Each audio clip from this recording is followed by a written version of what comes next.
أعوذ بالله من الشيطان الرجيم. بسم الله الرحمن الرحيم. ياسين والقرآن الحكيم إنك لمن المرسلين على صراط مستقيم تنزيل العزيز الرحيم لتنذر قوما ما أنذر آباؤهم فهم غافلون لقد حق القول على أكثرهم فهم لا يؤمنون إنا جعلنا في أعناقهم أغلالا فهي إلى الأذقان فهم مكمحون وجعلنا من بين أيديهم سدا ومن خلفهم سدا فأغشيناهم فهم لا يبصرون وسواء عليهم أنذرتهم أم لم تنذرهم لا يؤمنون إنما تنذر من اتبع الذكر وخشى الرحمن بالغيب وبشر بمغفرة وأجر كريم. إنا نحن نحيي الموتى ونكتب ما قدموا وآثارهم وكل شيء أحصيناه في إمام مبين واضرب لهم مثلا أصحاب القرية إذ جاءها المرسلون إذ أرسلنا إليهم اثنين فكذبوهما فعززنا بثالث فقالوا إنا إليكم مرسلون قالوا ما أنتم إلا بشر مثلنا وما أنزل الرحمن من شيء إن أنتم إلا تكذبون قالوا ربنا يعلم إنا إليكم لمرسلون وما علينا إلا البلاغ المبين قالوا إنا تطيرنا بكم لئن لم تنتهوا لنرجمنكم ولمسنكم منا عذاب أليم قالوا طائركم معكم إن ذكرتم بل أنتم قوم مسرفون وجاء من أقصى المدينة رجل يسعى قال يا قوم اتبعوا المرسلين اتبعوا من لا يسألكم أجرا وهم مهتدون وما لي لا أعبد الذي فطرني وإليه ترجعون أتخذوا من دونه آلهة يردن الرحمن بضر لا تغني عني شفاعتهم شيئا ولا ينقذون إني إذا لفي ضلال مبين إني آمنت بربكم فاسمعون قيل ادخل الجنة قال يا ليت قومي يعلمون بما غفر لي ربي وجعلني من المكرمين وما أنزلنا على قومه من بعده من جند من السماء وما كنا منزلين إن كانت إلا صيحة واحدة فإذا هم خامدون يا حسرة على العباد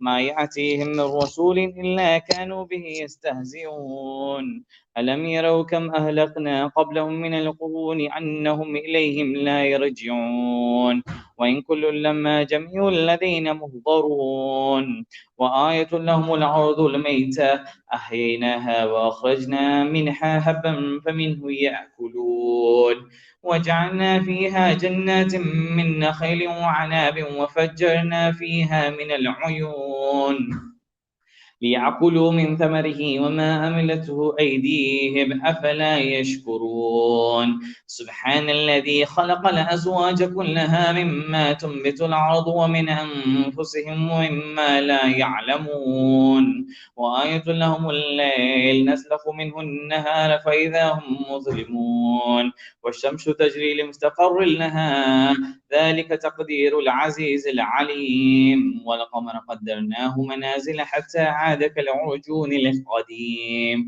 الشمس ينبغي لها أن تدرك القمر ولا الليل سابق النهار وكل في فلك يسبحون وآية لهم أنا حملنا ذريتهم في الفلك المشحون وخلقنا لهم من مثله ما يركبون وإن نشاء نغرقهم فلا صريخ لهم ولا هم ينقذون إلا رحمة منا ومتاعا إلى حين وإذا قيل لهم اتقوا ما بين أيديكم وما خلفكم لعلكم ترحمون وما تأتيهم من آية من آيات ربهم إلا كانوا عنها معرضين وإذا قيل لهم أنفقوا مما رزقكم الله قال الذين كفروا للذين آمنوا ونطعم من لو يشاء الله أطعمه إن أنتم إلا في ضلال مبين ويقولون متى هذا الوعد إن كنتم صادقين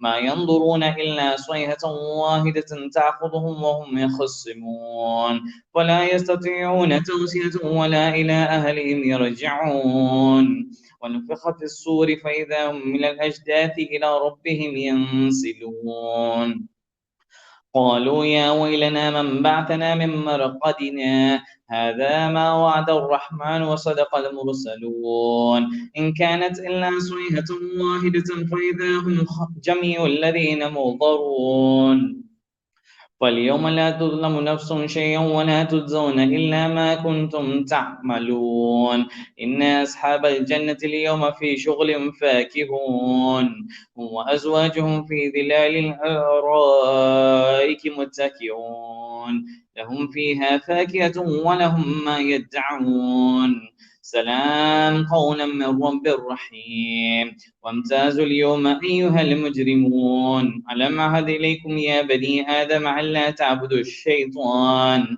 إنه لكم عدو مبين وأن اعبدوني هذا صراط مستقيم ولقد أضل منكم جبلا كثيرا أفلم تكونوا تعقلون هذه جهنم التي كنتم توعدون اصلوها اليوم بما كنتم تكفرون اليوم نختم على أفواههم وتكلمنا أيديهم وتشهد أرجلهم بما كانوا يكسبون ولو نشاء لتمسنا على أعينهم فاستبقوا الصراط فأنى يبصرون ولو نشاء لمسخناهم على مكانتهم فما استطاعوا مضيا ولا يرجعون ومن نعمره نقص في الخلق أفلا يعقلون وما علمناه الشعر ما ينبغي له إن هو إلا ذكر وقرآن مبين لينذر من كان حيا ويحق القول على الكافرين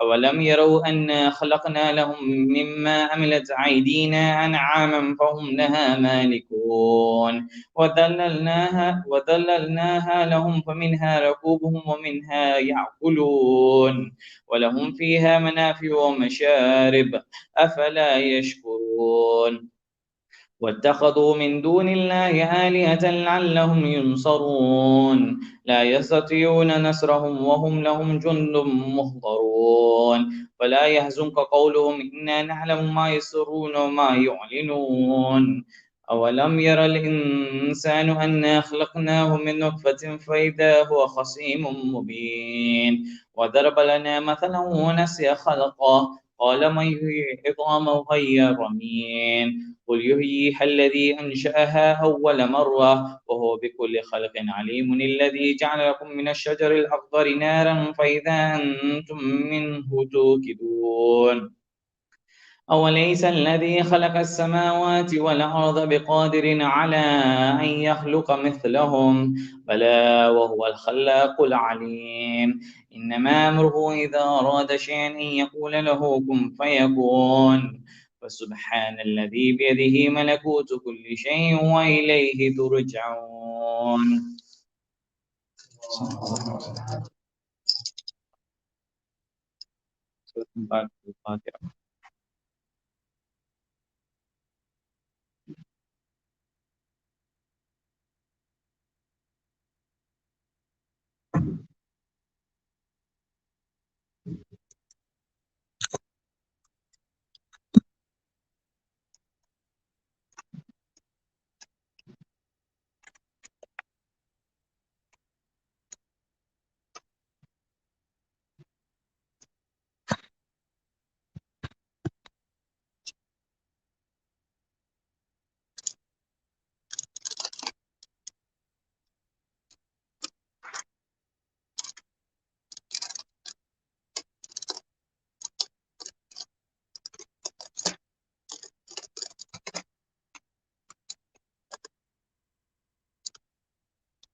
أفلح من صلي على محمد وآل محمد. اللهم صل على محمد وآل محمد وعجل فرجه.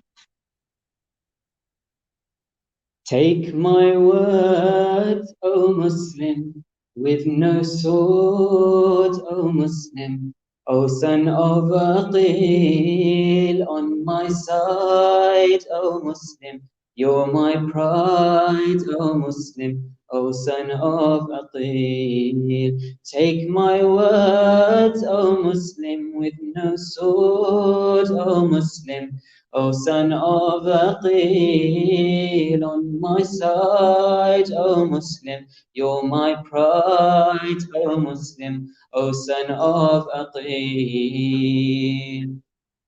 Never have you strayed, yet you were betrayed. Never have you strayed, yet you were betrayed. Yet you were betrayed, O son of Aqil. Permit me to recite to you about a fight, good versus evil, good versus evil. I'll tell you how it starts and leave it to your heart to picture the sequel. After Muhammad passed, as if they cut the grass, snakes were emerging. Hussein had realized Islam's about to die and needed purging. Chosen to bear his name, to represent Hussein, come see Hussein's choice. Come see Hussein's choice. Muslim more than sufficed to be Hussein's two eyes and be Hussein's voice. Kufa's men were writing to Hussein, reciting, asking him to lead, to cut off the snake's head is what their letters said, and Hussein agreed. From amongst God's slaves, he sent off the brave to let his flag wave. O son of Aqil, take my words, O Muslim, with no sword, O Muslim, O son of Aqil. On my side, O Muslim, you're my pride, O Muslim, O son of Aqil. Muslim departed towards Kufa to review the situation. God knows what is your fate. In Kufa, what awaits? Muslim, be patient. Companions were few. His sons he took were two. So who can equal such bravery displayed? Put his sons in harm's way, showing he's peaceful. Reached his destination, welcomed by that nation. But there was a scheme, secretly they would plot, and everything is not always as it seems. To Hussein he wrote, they give you their vote, and he sent his note, O son of Aqil. Take my words, O Muslim, with no sword, O Muslim, O son of Aqil. On my side, O Muslim, you're my pride, O Muslim, O son of Aqil. Old friends became new foes, they've broken all their oaths when they were writing letters towards Hussein. Contained in them were claims they'd stand beside him. Two options now were dealt between heaven and hell. Come see what they chose. Come see what they chose. They did not understand, exchanged the good for bad, a thorn for a rose, a thorn for a rose. They did not do justice, they preach and don't practice. They broke all their word. O Hussein, I bid you, yes, their hearts are with you, but on you their swords. Muslim is in flames, crying for Hussein. Muslim is in flames, crying for Hussein. No one shares his pain. O son of Aqil, take my words, O Muslim, with no sword, O Muslim, O son of Aqil. On my side, O Muslim, you're my pride, O Muslim, O son of Aqil. Now as you near your end, lonely without a friend, it is reminding me of how Imam Hussein stood lonely on that plain. I'm visualizing if you're selling your soul and Allah is your goal, you will be cherished. But tell me what they're worth if your goal is this earth, and earth will perish, earth will perish. Evil surrounds you now, your children will be drowned, you can't protect them. But surely you must know, Allah will show their souls love and affection. God accepts your giving and will be forgiven those who cry for you as your corpse was falling. Oh Allah, you're calling. I attest to you, never have you strayed, yet you were betrayed. Never have you strayed, yet you were betrayed, yet you were betrayed. O son of Aqil, Take my words, O Muslim, with no sword, O Muslim, O son of Aqil, on my side, O Muslim, you're my pride, O Muslim, O son of Aqil. صلوا على محمد وآل محمد.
بسم الله الرحمن الرحيم والحمد لله رب العالمين بارئ الخلائق أجمعين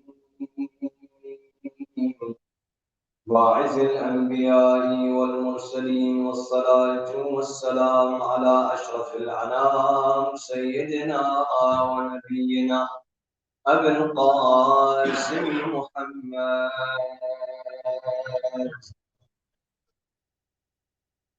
وعلى آله الطيبين الطاهرين المعصومين المظلومين المنتخبين المنتجبين الذين كلامهم نور وأمرهم رشد ووصيتهم التقوى وفعلهم الخير وعادتهم الإحسان وسجيتهم الكرم لا سيما على مهدي هذه الأمة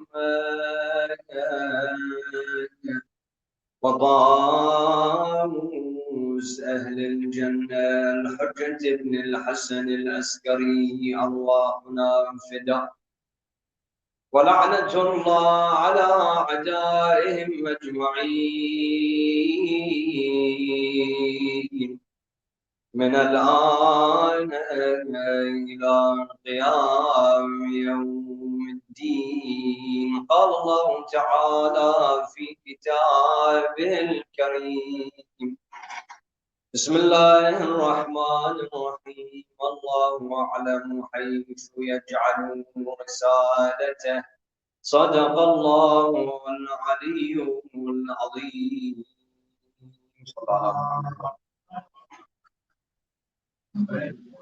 The person looks at the 57 years of life of Imam al-Baqir, you will find that the historians have compiled and collected a number of different events that took place in his life. From the experiences that the Imam had at a young age, when he travels to Karbala and sees the martyrdom of his grandfather, Sayyid Salamullah alayhi, to the challenges that take place when he returns with his father, Imam Zayn al-Abidin, to Medina. For example, there are certain narrations which speak about the life of Imam al-Baqir with his father when they returned, and how they dealt with the sorrow of what took place in Karbala and on Ashura. And how, for example, father and son would then live, the family would live on the outskirts of Medina. And father and son together alone would leave Medina on a number of occasions to perform the ziyarah of their grandfather, Imam Ali in Najaf, and Sayyid al-Shuhada in Karbala. Or, for example, those narrations that speak about the way within which he proved his imamah and leadership in front of the people, with his knowledge, with his taqwa, with his piety. The number of students that would come to his lessons in Masjid Nabawi, we find a number of narrations that speak about different qualities and different dimensions of the life of Imam al-Baqir salamullahi alayhi. Of one of those narrations and incidents that have been quoted is that which has been mentioned and narrated by Shaykh al-Tusi, and has also been narrated from Shaykh al-Tusi by Allamatul Majlis, where they speak about an incident of a certain individual. This is during that time when Imam Zayn al-Abidin has passed. Imam al-Baqir is the Imam of the followers of the Madhab of Ahlul Bayt, and this person, we're told, comes from Sham. I wish for us today, in the short time that we have, to look at this incident and see what takes place with this Shami, the person from Sham. For we're told that this person comes from Sham, but he lives in Medina. And he would often frequent the gathering of the Holy Imam, salamullah alayhi, in Medina. For as we know, the Imam, after he, for example, leads the prayers in Masjid Nabawi, he would sit and there would be a gathering. There would be lessons that took place. And in the way that we've heard that Imam Ja'far al-Sadiq, salawatullahi wa salamuhu alayhi,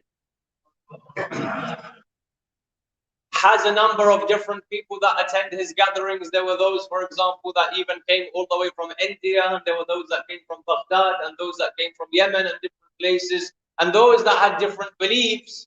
And the way that we hear this about Imam al-Sadiq, that even people who didn't believe in Allah subhanahu wa ta'ala would attend his lessons and gatherings. Likewise, when it came to Imam al-Baqir, salamullah alayhi, you find a number of different people from different places in the Arab world and outside the Arab world, those that accept him to be an imam, those that don't accept him to be an imam, those that have the wilayah of Amir al-Mu'mineen in their hearts and those that don't. A number of people would enter and be present in those gatherings. Why? To gain from his knowledge, to benefit from his ilm. There are many examples of great students of Imam Ja'far al-Sadiq that studied with the Imam but didn't accept him as an Imam. That studied with him and later on then they would oppose him and oppose his leadership. The narration says this person from Sham was of those individuals. He says, I used to sometimes attend the lessons and the duroos of the Holy Imam alayhi salam. But do I take him to be Imam al-Muftarad al-Ta'a, someone that I have to follow and be obedient towards? No. So sometimes I used to come into the masjid and I would sit afterwards, after salah, and listen to what he is teaching. And this person has so much hatred for the Imam and has such arrogance of his own status that he comes on one occasion to the Holy Imam sallallahu alayhi and says, Ya Aba Ja'far, Abu Ja'far being one of the titles of the Imam, Ya Aba Ja'far, when you see me coming and sitting in this gathering, don't think that I come because you have knowledge. Don't think I come because I take you to be an Imam. Don't think I come because I think that you have all of these fada'il and virtues. Rather, I feel shy. That I come here for example, Salatul Maghrib and Isha. I feel shy to leave. Therefore, I sit down in a way that I'm feeling pity towards you. But don't think that I sit here because of your knowledge and because I think that you are an amazing personality. In fact, Ya Aba Ja'far, you should know that Allah subhanahu wa ta'ala's obedience and the obedience of the Prophet of Islam sallallahu alayhi wa alayhi, according to me, can be found in hating Ali ibn Abi Talib and in hating you. So he attends the gatherings, but this is what he has in his heart, that he believes hatred for Amir al-Mu'mineen. And Imam al-Baqir is the way, na'udhu billah, within which someone can gain the pleasure of Allah subhanahu wa ta'ala. Before then we go on to this incident. This is the first point of reflection or analysis in this hadith is look what can enter into the heart and the nafs of the human. This characteristic that the person has, that he thinks that I am so great and I have so much knowledge that I wish to tell Imam al-Baqir, I haven't come here to gain from your knowledge. I'm not gaining from your knowledge. I come here out of embarrassment and pity towards you. This is something that the ulama of akhlaq classified as ujb. Ujb is what? Ujb is similar to arrogance. In arrogance, I see myself and take myself to be greater than someone else. Whereas one stage before arrogance is what we call ujb. Ujb is when I admire myself and I take myself to be very good. Sometimes I admire my own qualities, but I don't take myself to be greater than someone else. I don't express myself to be greater. This is ujb. Well, I think, look at the great qualities that I have. Look at what I have. What kind of shakhsiyah and personality am I? This is called ujb. When a person loves themselves and doesn't realize that what they have has come from Allah subhanahu wa ta'ala. And this is the disease that this person had. And in relation to ujb, you will find a number of riwayat of Ahlul Bayt alayhi salatu wassalam speaking about the dangers of this characteristic. For example, it was narrated in al-Kafi that on one occasion Musa salamullah alayhi is sitting. And as Musa salamullah alayhi is sitting, he sees the person comes towards him. The narration says that this person that came towards Nabi Musa salamullah alayhi was wearing an item of clothing, like a thawb that the Arabs wear, which had a number of different colors, multicolored. So first of all, Musa salamullah alayhi said, "Who are you?" The person responded by saying, "Ya Musa kalim Allah, I am shaitan." Shaitan in the form of a human being. As soon as he said, "I am shaitan," Musa salamullah alayhi says, "Stay away from me. Don't even come near me. You are an enemy of Allah subhanahu wa ta'ala. You are that person that Allah subhanahu wa ta'ala says, فَإِنَّكَ رَجِيمٌ." Allah subhanahu wa ta'ala called you accursed. Stay away from me. He says, "No, Ya Kalim. I haven't come to try and deceive you. I have heard of the manzila and the status that you have in the eyes of Allah subhanahu wa ta'ala. So I just wish to send my salam and salutations to you. The reason I have come here isn't to deceive you. I have just wished to send my salam and salutations for you due to the manzila and level you have in the eyes of Allah." Okay. Musa alayhi salatu wasalam then asks, says, this item of clothing that you're wearing, why does it have different colors?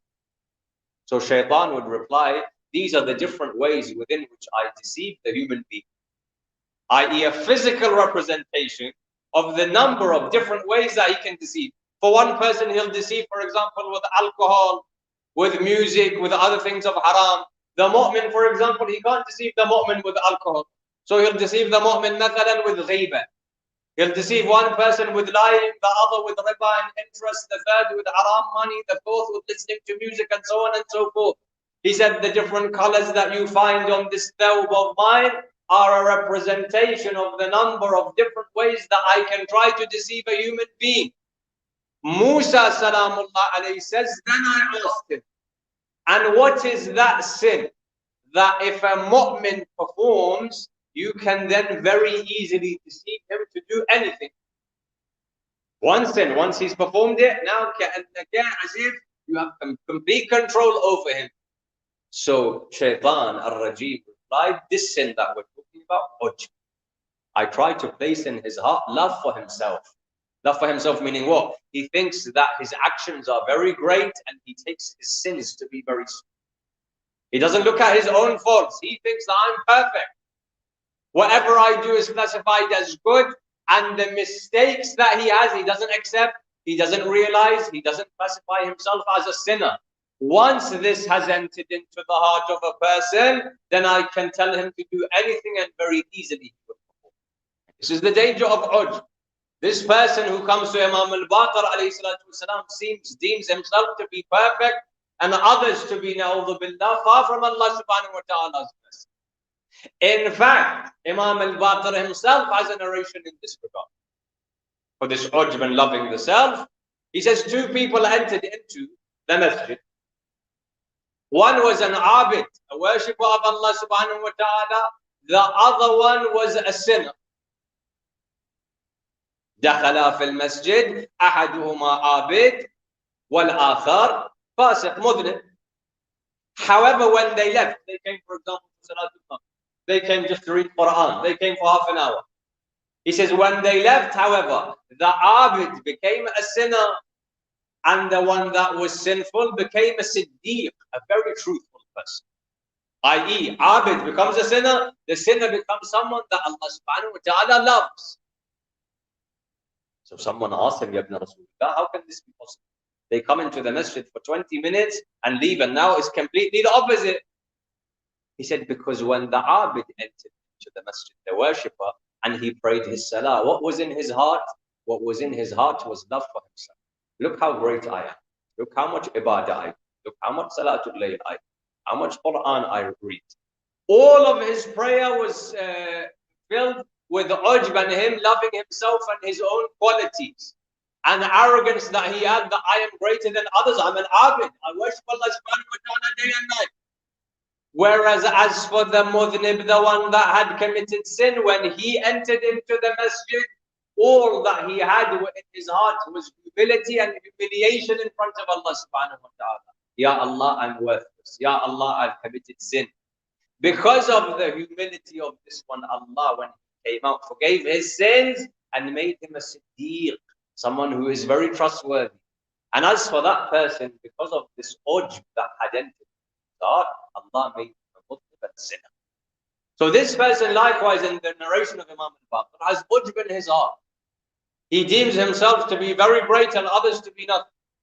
Now when he would come to Imam al-Baqir, salamullah alayhi, and say these things, that hatred of you is a part of gaining obedience to Allah, he would say to him, and Ya Baqir, the only reason I sit in your gathering, if you don't accept him to be Hujjah of Allah, you don't accept him to be Imam, you don't think you can benefit from his ilm, why do you sit in the gathering?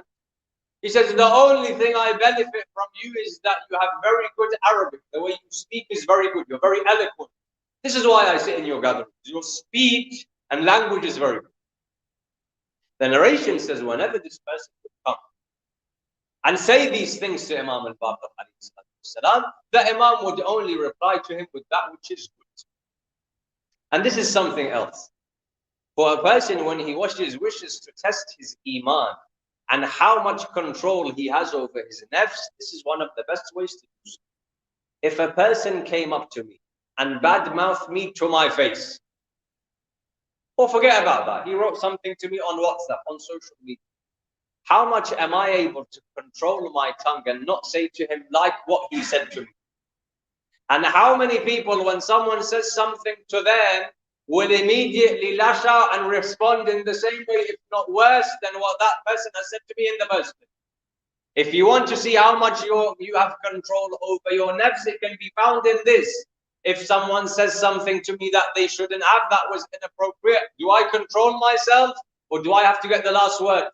Or do I have to quarrel with them first and say all types of things against them? Then I'm happy and content. Look at the life of Imam al-Baqir. So many people. One person comes and makes fun of his name. One person comes and makes fun of his mother. One person comes to him and says, what are you doing? You love the dunya. There are so many examples in the life of this holy Imam where people come up to him and insult him with their tongue, yet still he doesn't. Or his reply would be only khayr. Likewise in this situation. A person comes, the hadith says the Imam would not respond to that person except bil khayr. The narration says time passed. This person would come and go, until this individual from Sham becomes very marid, very unwell. Here then we also need to understand something that this hadith shows us. Often when I think about marad and sickness, straight away I think this is something very bad. When I think about loss of money, something very bad. Injury, something very bad. We have certain things in our mind. If someone becomes unwell, this is something that shouldn't have taken place. Whereas sometimes in the hikmah of Allah subhanahu wa ta'ala, I deem something to be bad. Whereas in the hikmah of Allah subhanahu wa ta'ala, this is part of the mercy of Allah subhanahu wa ta'ala upon this marad and sickness that this person had, we will see, was the reason for his salvation. If he had not gotten ill and gained this marad, he would never have been guided. Sometimes me and you, we think this person became unwell, this person lost money, this person had a certain type of difficulty in their life. In actual fact, in most cases, this is part of the mercy of Allah subhanahu wa ta'ala. And I'll give you an example. A person came to Imam Ja'far al-Sadiq salawatullahi wa salamu alayhi, and the Imam says to him, how are you? In what state did you wake up this morning? So the person, now this person, sometimes you have people that think they are even more religious than an infallible. They think they know deen and religion more than even an infallible Imam or Masum. How did you wake up this morning? The person says, Ya ibn Rasulullah, when I woke up this morning, in my heart, poverty was more desirable to me than wealth. And sickness was more desirable to me than health. And dishonor and humiliation was more desirable to me than izzah and honor. What does he mean? This person thought that if you want to be a mu'min, you have to love poverty and hate wealth. You have to love sickness and hate health. You have to love dishonor and hate honor and izzah. This is what was in his mind. When he said this to the Imam replied to him and said, this is not what I believe. You may have woken up with these three things in your heart, but when I woke up this morning, this was not in my heart. He says, what do you mean, Ya ibn Rasulullah? Normally we hear poverty is good, sickness is something good, mathalan. What do you mean? So the Imam would reply, when I woke up, I thought, this was in my heart, if poverty is good for me in the eyes of Allah subhanahu wa ta'ala, then I'm happy. And if wealth is good for me and Allah wishes for me wealth, I'm happy. If Allah subhanahu wa ta'ala wishes for me health and He deems that health is good for me and it has a maslahah and wisdom for me, then I'm happy with it. And if Allah subhanahu wa ta'ala deems that for me sickness is good, I'm happy. If Allah is happy and says that for me what is good in this dunya is to have izzah and honor, sallamna, I'm happy with that izzah and honor. And if He wishes for me to have disrespect and dishonor in the eyes of the people, I'm happy with this. So it's not that one thing is bad and one thing is good. Sometimes Allah subhanahu wa ta'ala places one thing which is for me good, for you maybe is good. Sometimes marad and sickness is good for a person, sometimes it isn't. For this person, marad and sickness was one of the greatest acts of mercy that Allah could have in his life. How? He became marid, he became unwell. When he becomes unwell, he tells his family and the guardian, the one who would take care of his affairs, the funeral, the kafan, these things, he says to that person, look, if I die here in Medina, then get Abu Ja'far al-Baqir to read the prayers over. Give my ghusl, give my kafan, get him the prayers over. Now this itself tells us about that person. You will find so many examples in history of people that did idhar and showed hatred to Ahlul Bayt alayhim salatu wassalam, but deep down they knew of the status of Al Muhammad. This person says, now I believe hating him is the path to Allah subhanahu wa ta'ala. Why then do you ask your wali to tell the Imam to lead your salatul mayyit when you die? Of course he knew the status that the Imam had, but due to the ego, the arrogance, the nafs that was in his heart, he doesn't wish to accept. This person says, look, if I die, this is what takes place.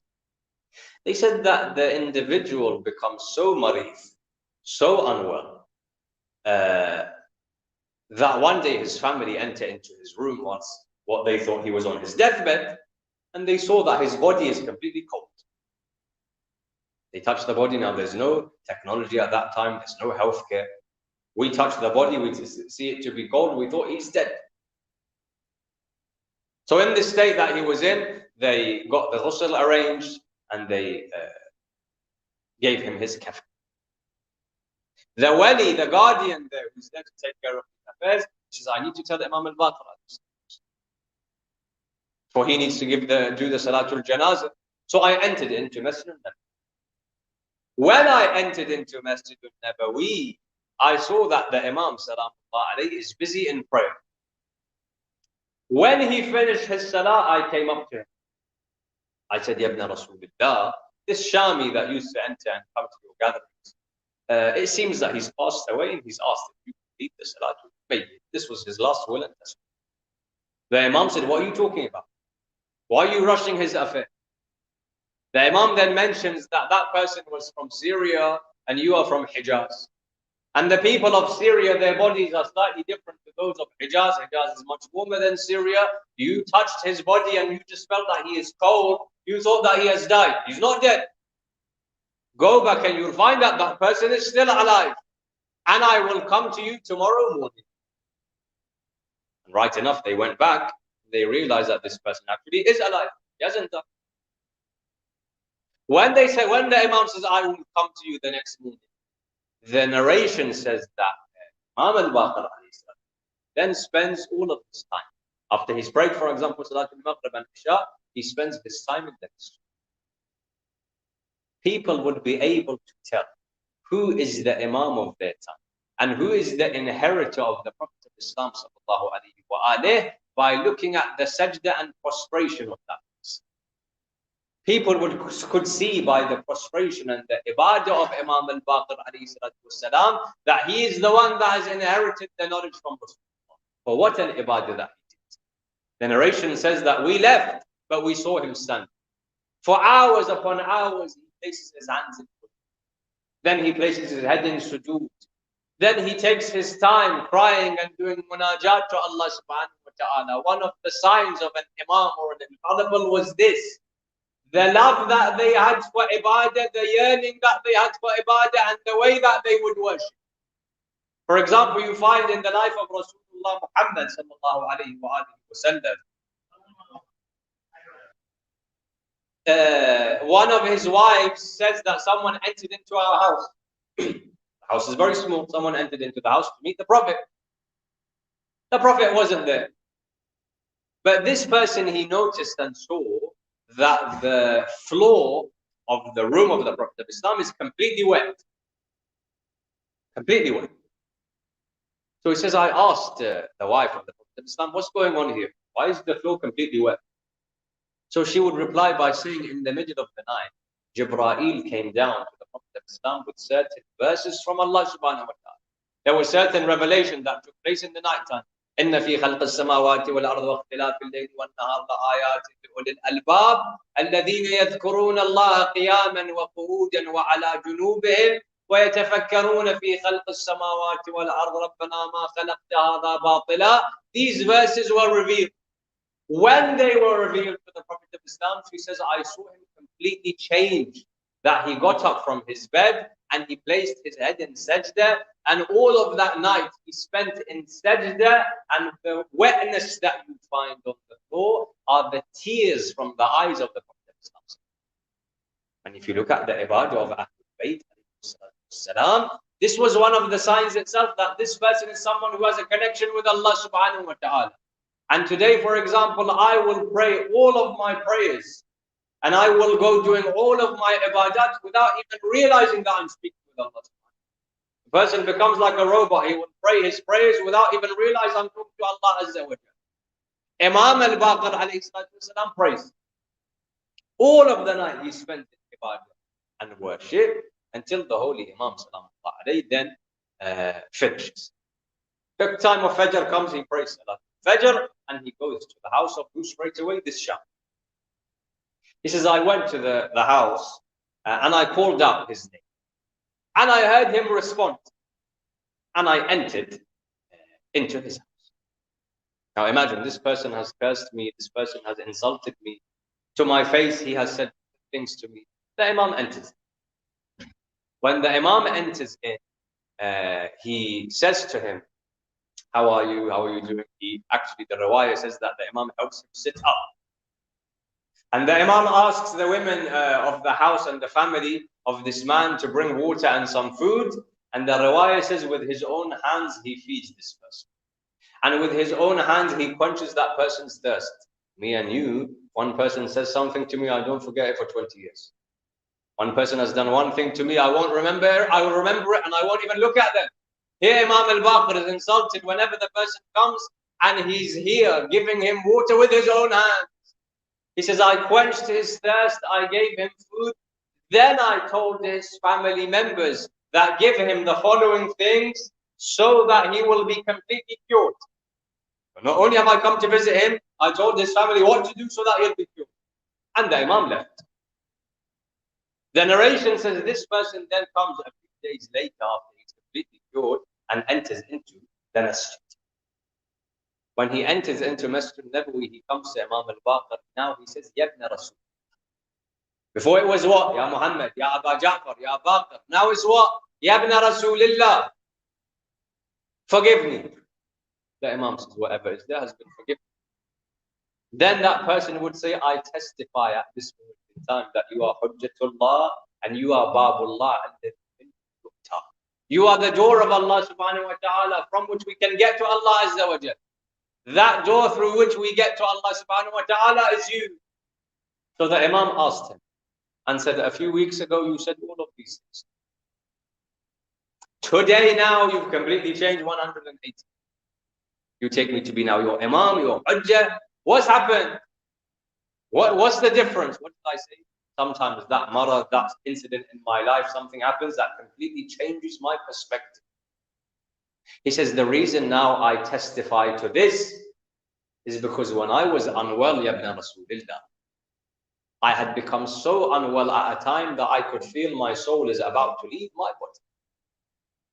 It was the time of an ihtidar, as if Malakul Maut now is coming to remove my soul from my body. And at that moment in time, I heard Munadin Yunadi. I heard someone call out and say, put his soul back into his body. I can't see anything. I just heard someone say, place his soul back into his body and allow him to go back. Why? What did I say? When that guardian, the wali, came to Imam al-Baqir, what was he doing? He was praying salah. I said, all of that night, then the Imam spends doing dua and ibadah. Of the things that he had done dua for at that moment in time, is that this Shami is cured. This Shami says that I was in such a state, my soul was about to leave my body, when I heard someone call out and say, place his soul back into his body. Bring him back into the dunya, for Muhammad al-Baqir has asked Allah subhanahu wa ta'ala to give him life. Here then I realized that if you can do such a dua and Allah subhanahu wa ta'ala listens to you in this way, of course you are Babullah al-Ladhi.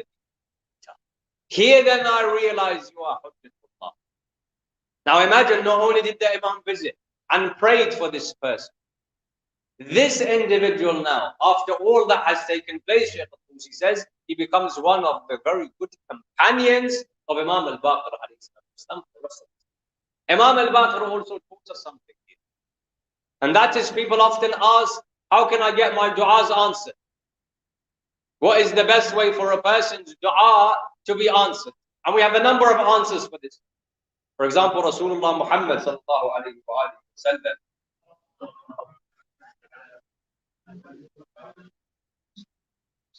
the Prophet of Islam says that if a person asks Allah subhanahu wa ta'ala for two things, and Allah is definitely going to answer one of them, then Allah Azza wa Jal says, I feel embarrassed in front of my servant that I answer one of his du'as and not the other. I ask Allah for two things at the same time. Ya Allah, give me this and this. Allah definitely will answer one of them. He says, I feel embarrassed not to answer the second, so I shall answer the second one as well, if it's for halal.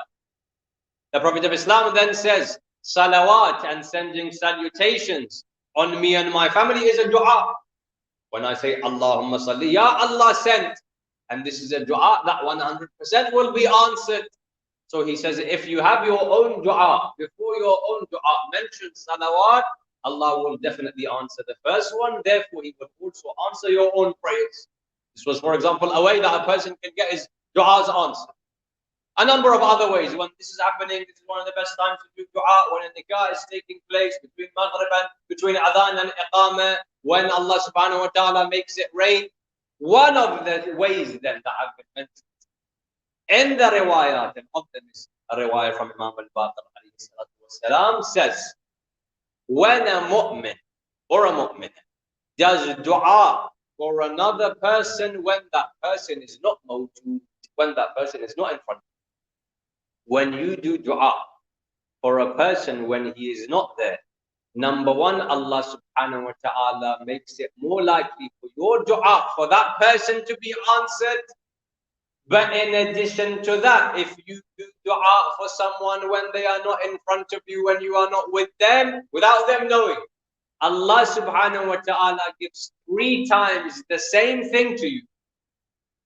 So for that person who wishes his dua to be answered, if I prayed for him, it's more likely that his dua will be answered. But in addition to that, Allah subhanahu wa ta'ala will give 3 times of what he gives to him to me. I pray to Allah for someone increasing his rizq, I will get 3 times the rizq. I prayed for their health, Allah will answer that and give me 3 times the health. The Imam showed us that that person had no idea. I thought I have bad-mouthed the Imam, why would he ever pray for me? But the Imam told us the sunnah and practice of praying for someone when they are not in front of you, when they are unaware of you. This person then says, because of the character of al-Baqir that I saw, for the rest of my life, I became one of the companions of Imam al-Baqir. This Imam, that for 57 years spends his life mainly in Medina.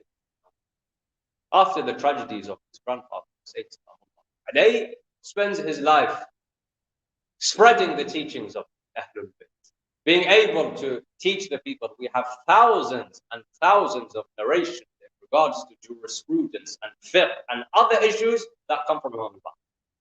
And those companions of his that have narrated thousands of these narrations from the Imam. It was this Imam then that has to live throughout this time with the Umayyad Khulafa until we're told that the Khalif Hisham ibn Abd al-Malik, due to the jealousy that he has for the Imam, the fear that he has that this person may take my power and take my position, he ends up poisoning the holy Imam sallallahu alaihi, and the narrations mention, and the narrations say that on a few occasions before this, Imam al-Baqir salamullah alayhi would fall unwell, and Imam al-Sadiq salamullah alayhi would be next to him worrying that the time of my father has come. However, Imam al-Baqir salamullah alayhi would say, no, my time hasn't come, for there is a certain moment in time when I know that I will leave this world. There were 2 or 3 instances where he became very unwell, but he didn't pass until this night comes. And here he would tell Imam Ja'far al-Sadiq salamullah alayhi, this is the night that I have been promised. I have been promised by Allah subhanahu wa ta'ala. And what would he say? He would say, Ya Ja'far ibn Muhammad, this is the night that I will leave this world. For I can hear my father Ali ibn al-Husayn, Zayn al-Abidin, crying out to me, Ya Muhammad, come to me.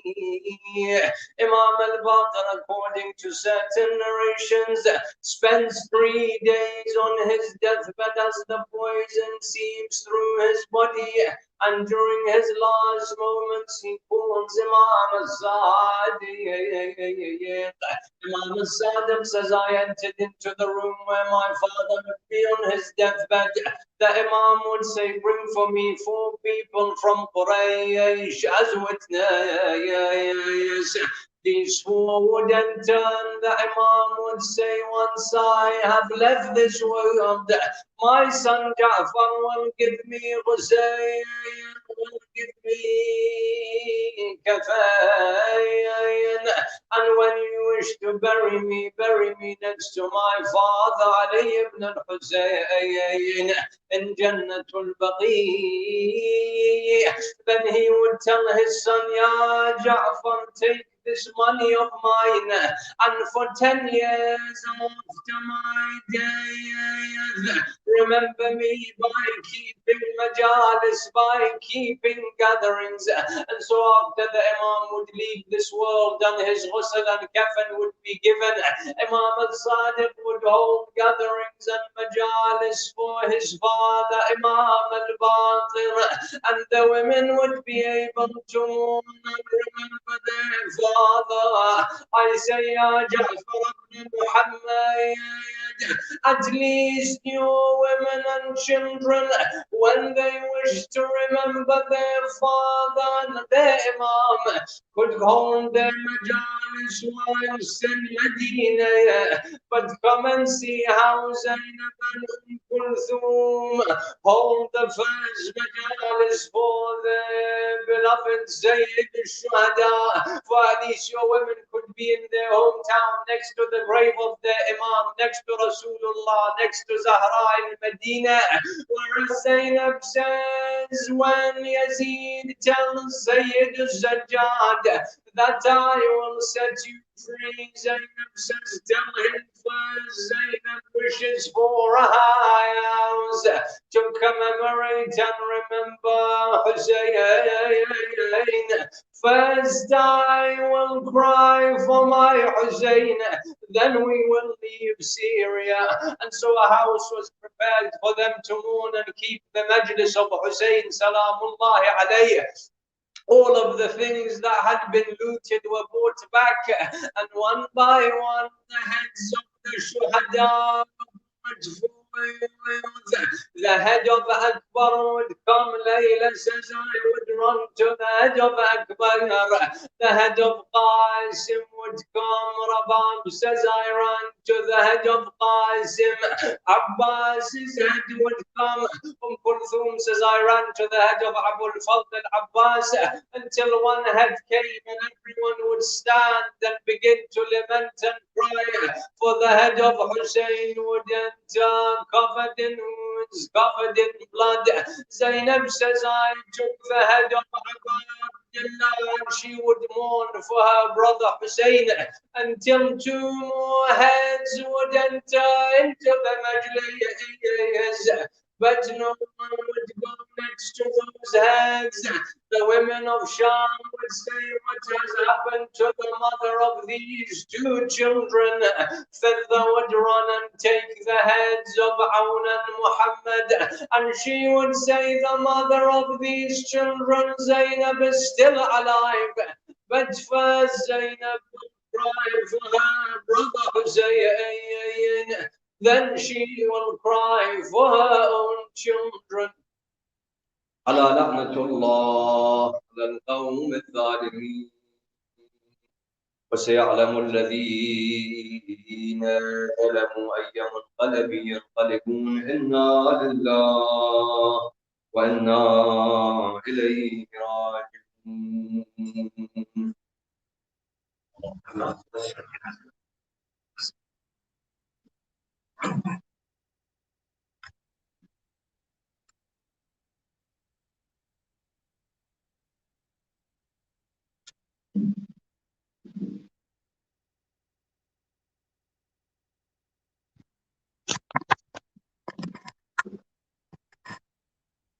Thank you, Shaykh, for softening our hearts and enriching our minds with your wonderful majlis. May Allah grant us protection from the quality of the trait of ujub. May Allah grant us the tawfiq to be pleased and contented with whatever He decides, whether that is sickness or health.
والسلام عليكم جميعا ورحمة الله وبركاته. بسم الله الرحمن الرحيم. اللهم كن لوليك الحجة ابن الحسن صلواتك عليه وعلى آبائه